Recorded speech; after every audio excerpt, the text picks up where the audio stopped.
Hello guys! Hello Cancer! Welcome dito sa aking channel, Kapalaran 888 Cancer.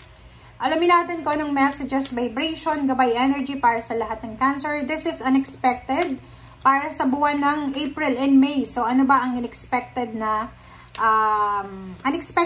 pwedeng mangyari? Okay.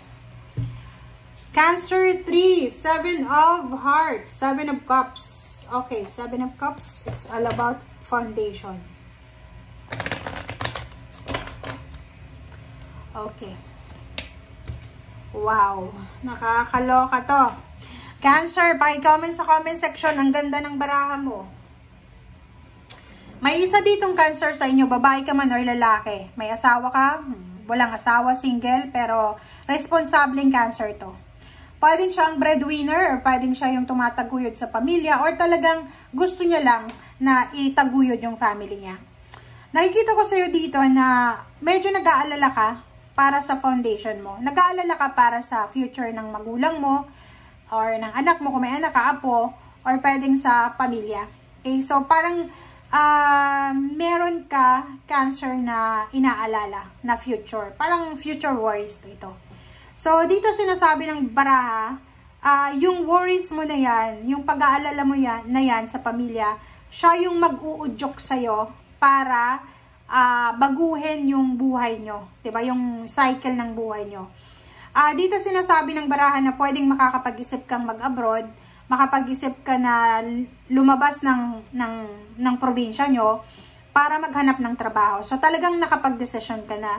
This April and May is all about completion. Kompleto na yung papeles mo, kompleto na yung plano, kompleto na lahat. So, nakikita natin dito na meron dito na Cancer na maghahanda ng kanyang papeles, bagahe, dahil siguro aalis na siya, siguro sa May, papunta sa ibang bansa, or talagang nakapag-desisyon na siya na para mag-relocate or umalis. Okay, thank you. Okay, so tingnan natin kung ano pa ang message para sa'yo. Third deck na tayo.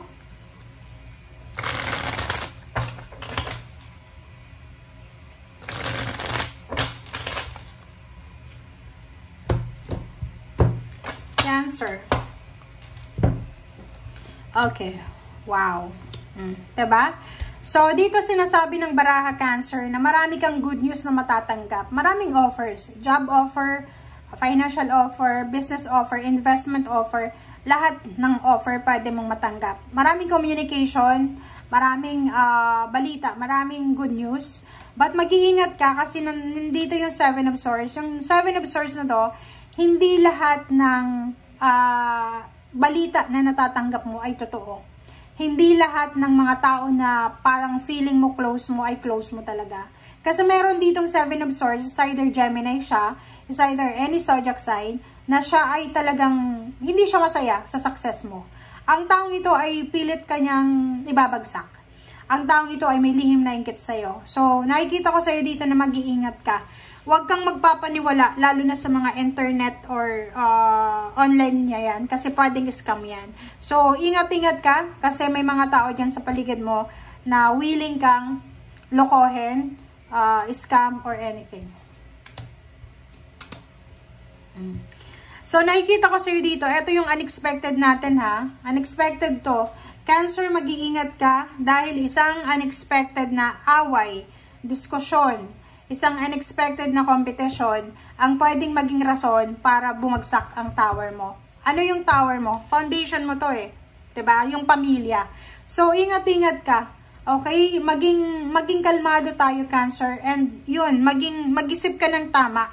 Umiwas ka sa gulo, umiwas ka sa pakikipagdiskusyon. Alam natin na yung mga Cancer is mahilig sila makipagdiskusyon or yung mahilig sila makipagdebate. But this April and May, make sure na tumahimik muna tayo. Umiwas tayo sa mga nag-aaway, umiwas tayo sa gulo, umiwas ka sa pagpo-post sa mga social media mo accounts kung ano-anong negative kasi magbabackfire yan sa'yo. Okay? This is unexpected, guys. Ibig sabihin na ito, na tower na to, ito yung foundation mo eh, pamilya mo. Parang hindi madama yung pamilya mo, kailangan mong maging kalmado. Okay? Kasi talagang pwede kang, tingnan mo tong 7 of Swords, naghihintay lang yan na 7 of Swords na yan para i-backfire ka eh. 'Di ba? So mag-iingat ka Kasi may nagmamatsyag sa'yo. May nagmamatsyag sa'yo na pwede kanyang sirain anytime.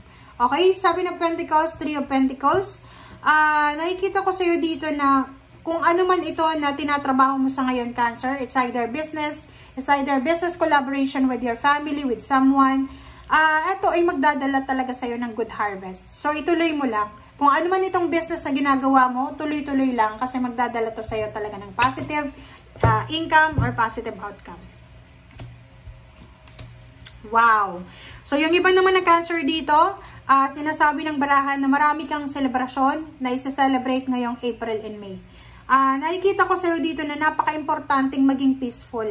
Napaka-importanting kontrolin mo talaga yung emosyon mo. Kontrolin mo yung feelings mo, kontrolin mo yung emotion mo. Kung galit ka, naiinis ka, nagagalit ka, may kaaway ka, wag na wag kang magpo-post sa social media. Okay? Kasi talagang magbabackfire yan sa'yo. So, dito sinasabi ng baraha, para mapanatili mong tahimik yung buhay mo, kalmahin mo ang sarili mo. Wag na wag kang padadala sa temptation na makipaglaban, makipagkompetensya, ganyan, ganito. Okay, Knight of Wands and then Nine of Wands. So, nakikita ko sa'yo dito, may mga Cancer dito na pagod sila, 'di ba? Like siguro pagod sila sa mga obligations nila, sa trabaho, sa pamilya, pagod sila sa pag-iisip nila. Dito sinasabi ng baraha sa'yo na kailangan mong ibalik yung sigla mo.